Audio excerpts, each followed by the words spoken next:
Okay, we are FC Barcelona, and as you can see, if you want to learn about something in particular, you double click on it with your hand, and it'll show you the documents of, say, that one says 1937. Double click on it, and then it explains to you what it was about, and it gives you documents that are extremely old, who the club was.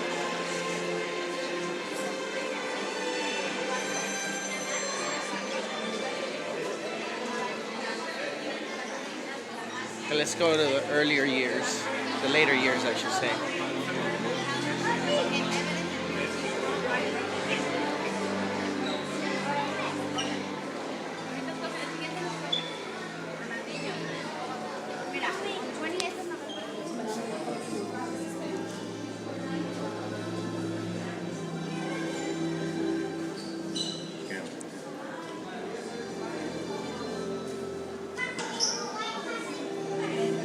Estamos en el Museo de Barcelona, en el Camp Nou.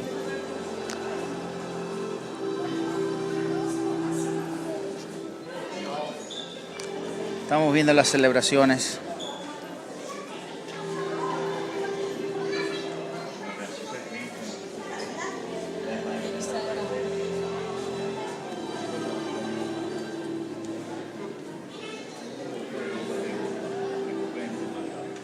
We are at the top of Camp Nou, FC Barcelona in Barcelona. And just imagine this gigantic stadium filled with raging, screaming fans.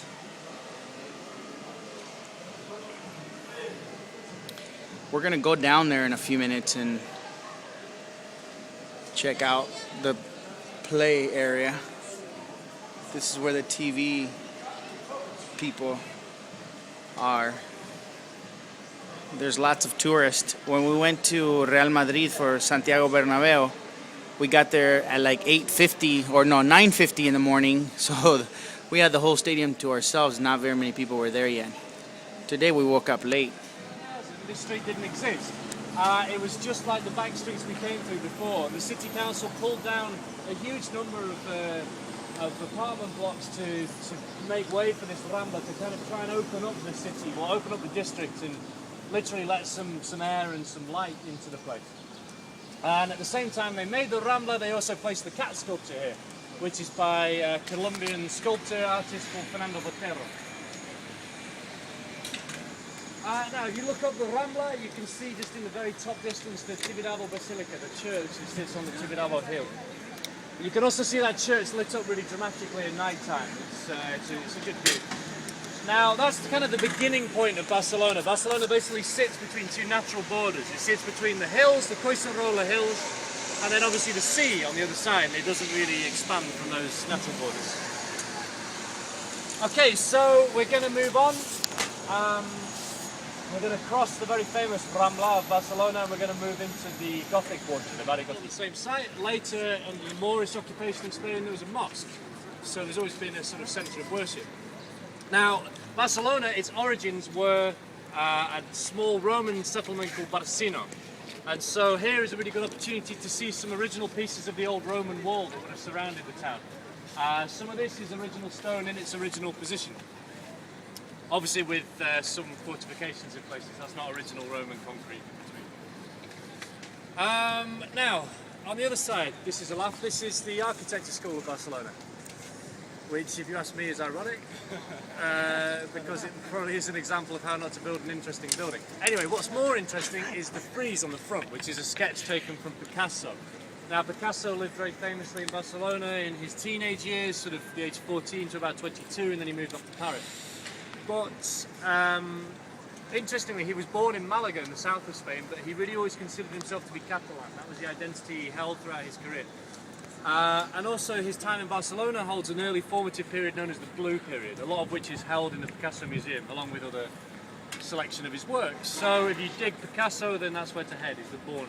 The Born is kind of the third of these old historic quarters I was talking about earlier, so it begins on the other side of the Alacant. Alright, we're going to cycle past the cathedral now. there's a bit of a steep ramp, so I suggest that whilst we're on the flat surface, you select second or first gear before we hit the ramp. Okay, so we are at the Barcelona Sands train station, and me and Andrew started running like crazy people, thinking we were gonna make it for the train at 4:45, but it was really 3:45. So we ran for nothing, and look how sweaty Andrew is. I'm so sweaty right now.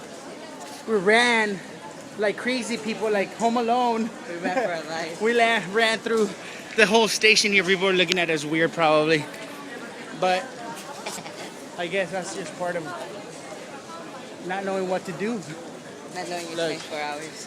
Yeah, it was 15:45, not 16:45, but it really leaves at 17:45, which is 17:17, which is 5:15. There's a bunch of backpackers. There's Andrew.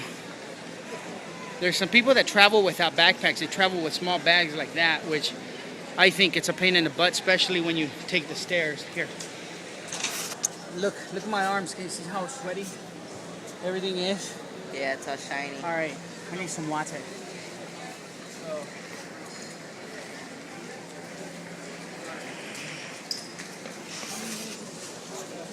One and a half. Today is 8:47 p.m., July 13th, 2010. We're going to take the night train to Paris. I think we arrive about 7 in the morning, if I'm not mistaken.